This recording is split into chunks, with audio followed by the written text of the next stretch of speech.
बिस्मिल्लाहिर्रहमानिर्रहीम। अस्सलामु अलैकुम वरहमतुल्लाहि वबरकातुहू।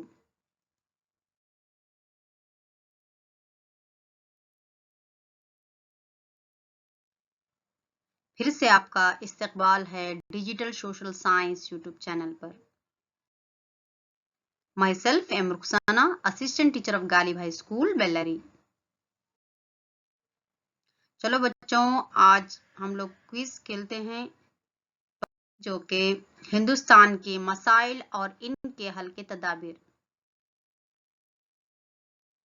पहला सवाल, किसी भी शख्स को कमाने की सलाहियत होने के बावजूद रोजगार का ना मिलना। किसी भी शख्स को कमाने की सलाहियत होने के बावजूद रोजगार का ना मिलना। पहला ऑप्शन है बेरोजगारी, दूसरा ऑप्शन है रिश्वतखोरी, तीसरा ऑप्शन है दहशतगर्दी, चौथा ऑप्शन है फिरका वारियत। बिल्कुल सही बच्चों, बेरोजगारी इसका सही जवाब है। दूसरा सवाल, हद से तजावीज आबादी यानी कि हद से ज्यादा आबादी और जायद साइंस और टेक्नोलॉजी का इस्तेमाल ये किसके मसाइल हैं।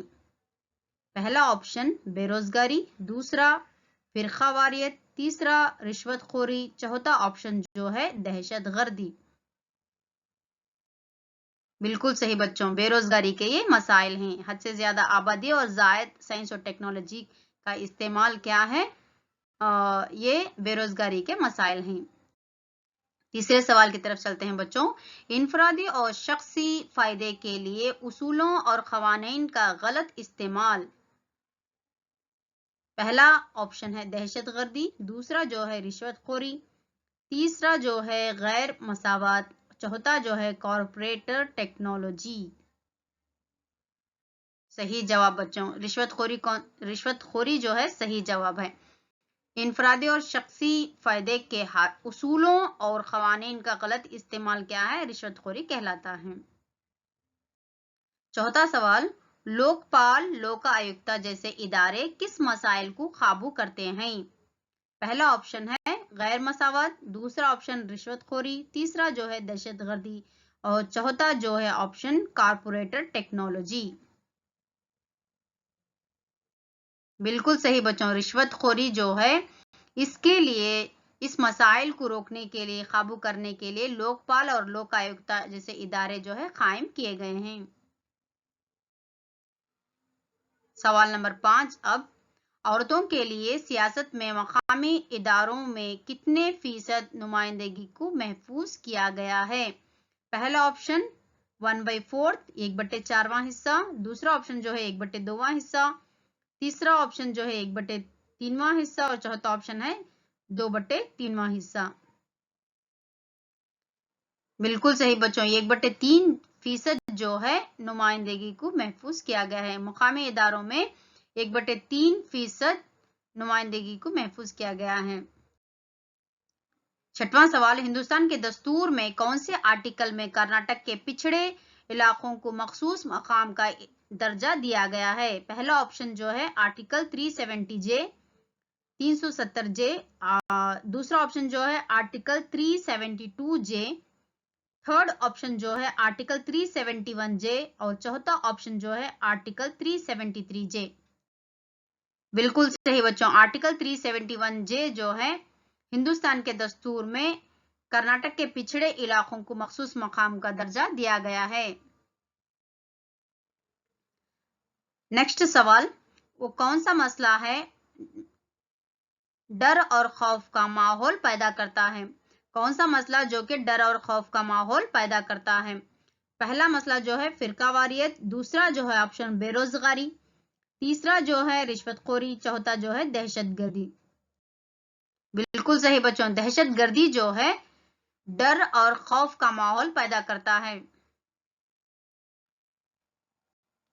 नेक्स्ट सवाल, अब किस कमेटी ने कर्नाटक में इलाकाई तवाजुन के ताल्लुक से रुदात पेश की हैं। पहला ऑप्शन जो है सन 2003 में अवामी डीएम नंजनडप्पा कमेटी, दूसरा ऑप्शन सन 2002 में अवामी डीएम नंजनडप्पा कमेटी, तीसरा ऑप्शन है सन 2004 में अवामी डीएम नंजनडप्पा कमेटी, चौथा ऑप्शन है सन 2001 में अवामी डी.एम. नंजंडप्पा कमेटी। बिल्कुल सही बच्चों, चौथा ऑप्शन जो है सही जवाब है। चलते हैं 9वें सवाल की तरफ। दूसरे मजाहिब के साथ बुरा सुलूक करना, यानी कि किसी और मजहब के साथ, मजहब वालों के साथ बुरा सुलूक करना। पहला ऑप्शन जो है फिरकावारियत, दूसरा जो है रिश्वतखोरी, तीसरा जो है बेरोजगारी और चौथा ऑप्शन जो है दहशतगर्दी। बिल्कुल सही बच्चों, फिरकावारियत जो है इसका सही आंसर है। यानी कि दूसरे मजहब के साथ नारवा सुलूक करना या बुरा सुलूक करना क्या कहलाता है? फिरकावारियत कहलाता है। ये आपको 1 मार्क के लिए पूछ सकता है। नेक्स्ट सवाल बच्चों, देही इलाकों के खवातीन की तरक्की में कौन से प्रोग्राम्स की तश्कील हुई है? पहला ऑप्शन स्त्री शक्ति, दूसरा ऑप्शन जो है आश्रया योजना, तीसरा ऑप्शन जो है अंबेडकर वाल्मीकि योजना, चौथा ऑप्शन जो है लोकपाल लोकायुक्त।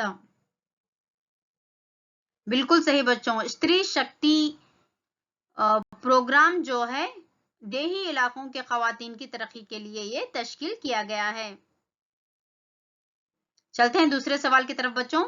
21वीं सदी में भारत के शहरी समाज का पेचीदा मसला बना हुआ है, यानी कि 21वीं सदी ईस्वी में जो है हिंदुस्तान के शहरी समाज का पेचीदा मसला बना हुआ है।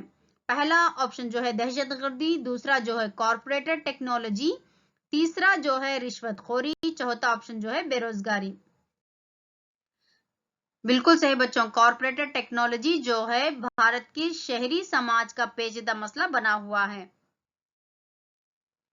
ये मुअय्यन इंतजाम के तहत मकासद के उसूल के लिए, यानी कि अपने फायदे के लिए जो है एक कंपनी या तंजीम के मुख्तलिफ इंतजामिया के अफ़ाल का अंजाम पाना। पहला ऑप्शन जो है बेरोजगारी, दूसरा जो है कॉर्पोरेटेड टेक्नोलॉजी, तीसरा ऑप्शन जो है रिश्वतखोरी और चौथा ऑप्शन जो है फिरकावारियत। बिल्कुल सही बच्चों, कॉर्पोरेटेड टेक्नोलॉजी जो है इसका मकसद जो है यानी कि कंपनी या तंजीम के मुख्तलिफ इंतजामिया के अफ़ाल का अंजाम पाना है। नेक्स्ट क्वेश्चन नाउ, खुद के इलाके से विल्हाना मोहब्बत और पसंद रखना, यानी कि अपने इलाके को ज्यादा तवज्जो देना और ज्यादा दिलचस्पी बताना क्या कहलाता है? पहला ऑप्शन जो है रिश्वतखोरी, दूसरा जो है दहशतगर्दी, तीसरा जो है इलाकियत, चौथा जो है फिरकावारियत। बिल्कुल सही बच्चों, इलाकियत जो है इसका सही जवाब है। यानी कि इलाकियत के माने क्या है? अपने इलाके को ज्यादा तवज्जो देना या ज्यादा लगाव लगाना जो क्या कहलाता है? इलाकियत कहलाता है। चलते हैं दूसरे सवाल की तरफ बच्चों।